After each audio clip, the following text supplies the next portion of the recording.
With a theatrical flourish, the woman peeled off her long, silken gloves. The revelation was shocking.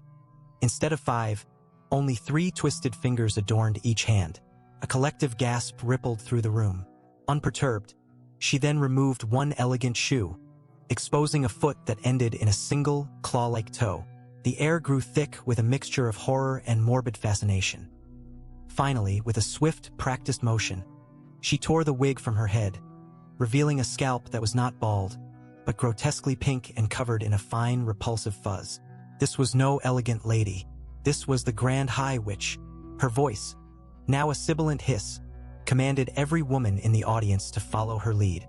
Take them off. All of it. As they obeyed, a nightmare unfolded. Wigs, gloves, and shoes were discarded, revealing a coven of monstrous beings. Some had gnarled hands, others misshapen feet, all hiding their true, child-hating forms beneath a veneer of normalcy. The Grand High Witch ascended the stage, and with a final, terrifying gesture, she stretched her mouth wide, revealing not one, but dozens of needle-sharp teeth. The assembly was complete. Their purpose was sinister. Witches, they explained with utter disgust, are physically revolted by the very scent of children, whom they call vile little stinkpots. To rid the world of this olfactory plague, the Grand High Witch had concocted a brilliant, evil plan. She revealed a small, unassuming bottle containing Formula 86 Delayed Action Mousemaker. A single drop administered to any child's food would, after a precise delay, transform the consumer into a common mouse, a creature easily disposed of by brooms, traps, or the witch's own feline companions. Unbeknownst to the assembled hags, a young boy named Luke was hidden beneath the very stage, having accidentally stumbled upon their gathering. His heart hammered against his ribs as he watched, through a crack in the floorboards, a witch casually pluck a bug from her scalp and eat it. He clamped a hand over his own pet mouse's snout and held his breath, but he could not conceal the unique, telltale smell of a child that clung to him. On stage, the Grand High Witch stopped mid-sentence. Her enormous, bloodhound-like nose twitched, then began to swell and pulsate, sniffing the air like a radar dish. "I smell a stinkpot," she snarled. Her nose pointed unerringly downward, toward the stage floor. With a roar of fury, she unleashed a blast of magic, splintering the wooden platform into matchsticks. But Luke was already gone, having scrambled into a narrow air vent just in time. Her nose now tracked the scent as it moved through the ventilation system. Luke was trapped, the witch's sniffing growing closer. At the critical moment, salvation came from an unexpected and foolish source. Another boy, a gluttonous child named Bruno, burst into the hall, drawn by the promise of chocolate. The witch, quickly composing herself, offered him a piece. Bruno, greedy and oblivious, demanded more. To keep him quiet, the witch magically multiplied the treat. The moment he swallowed the last piece, the transformation began. Smoke curled from his ears, his backside emitted a jet of flame, and with a pop, he shot into the air, his clothes fluttering empty to the ground. Bruno had become a small, brown mouse, instantly lost and terrified in the stampede of the witch's real shoes. From his duct, Luke watched in despair as Bruno met his fate. His own pet mouse, however, proved brave, darting out to pull Luke deeper into the vent by his shirt tail. But it was too late. A long, clawed hand shot into the shaft and dragged Luke out, dangling him before the Grand High Witch. "A little spy," she crooned. Producing a bottle of grape soda, she forced 3 drops into Luke's ear. A terrifying sensation of bubbling heat filled his skull. Purple smoke billowed from his nose and ears. His body convulsed violently, and then he too shot upwards, shrinking rapidly. His clothes collapsed, and from within them scurried a small, frightened mouse. The witch snatched him up by his tail, laughing cruelly. But Luke, thinking fast, called for help. Bruno, now a mouse, and Luke's own pet mouse bravely attacked, biting the witch's hand. She shrieked, releasing Luke in her pain. The 3 mice fled for their lives back into the ventilation system, the witch's magically elongating arm grasping after them. "Run on all 4s, Luke Mouse squeaked to the slower Bruno. They raced through the metal tunnels, only to find their path blocked by a whirling exhaust fan. "Bruno, jump on it with all your weight," Luke yelled. The chubby mouse obeyed, and their combined force broke the fan's grill, sending the pursuing witch's hand directly into the spinning blades. A howl of pain echoed behind them as the hand retracted. Emerging into the hotel kitchen was no safer. It was the witch's domain. Spotting another conduit, Luke led the way up a steaming pipe and across a perilous metal framework. He had a plan.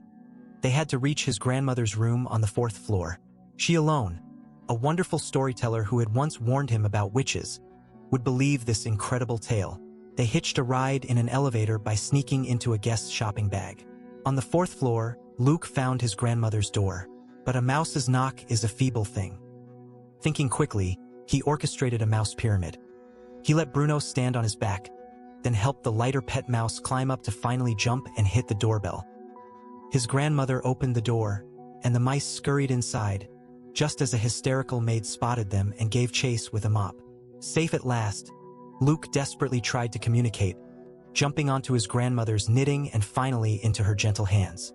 The recognition in her eyes was immediate and heartbroken. "Luke?" she whispered. He nodded his little mouse head. Hearing about the mousemaker potion and learning the grand high which was in the room directly below, the grandmother devised a daring plan. They must steal the potion to create an antidote. Using a half-knitted sock as a makeshift lift, she lowered Luke down to the witch's balcony. He scrambled inside, evaded a sleeping witch, noting her single toe with a shudder, and managed to claw the precious bottle off a table. As he clutched it, the witch stirred. He froze under the bed, then made a desperate dash back to the sock lift. Just as his grandmother began to pull him up, the witch awoke and grabbed the sock, trapping Luke in the middle. Thinking fast, his grandmother yelled, "That is my grandson's dirty sock, full of filthy child smell." The witch, repulsed, let go instantly, and Luke was hauled to safety. The attempt to brew an antidote, however, failed spectacularly, turning the potion into an even more toxic sludge. Time was running out. Luke had a new, audacious idea. Turn the witch's weapon against them. He sneaked back into the kitchen and, in a breathtaking act of agility, managed to kick the entire bottle of Formula 86 into the vast cauldron of green pea soup destined for the witch's banquet. That evening, hidden in his grandmother's handbag, Luke watched the grand dining hall. One by one, as the witches consumed their soup, the delayed action took effect.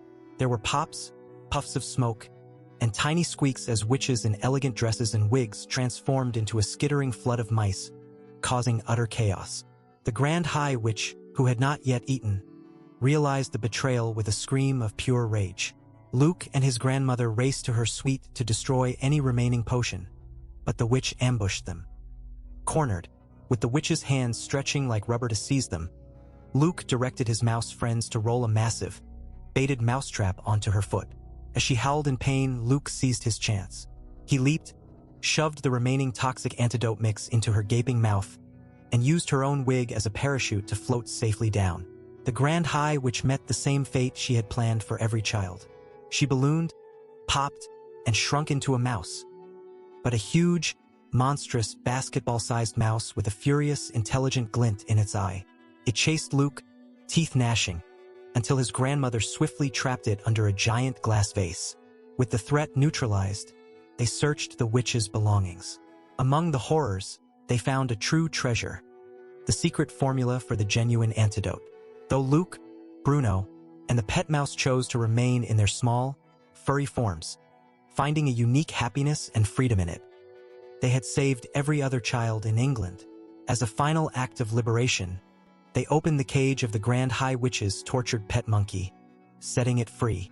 Together with Luke's wonderful grandmother, they left the hotel, carrying not a burden of fear, but a small bag containing the future and the profound, unshakable bond of their unconventional, loving family.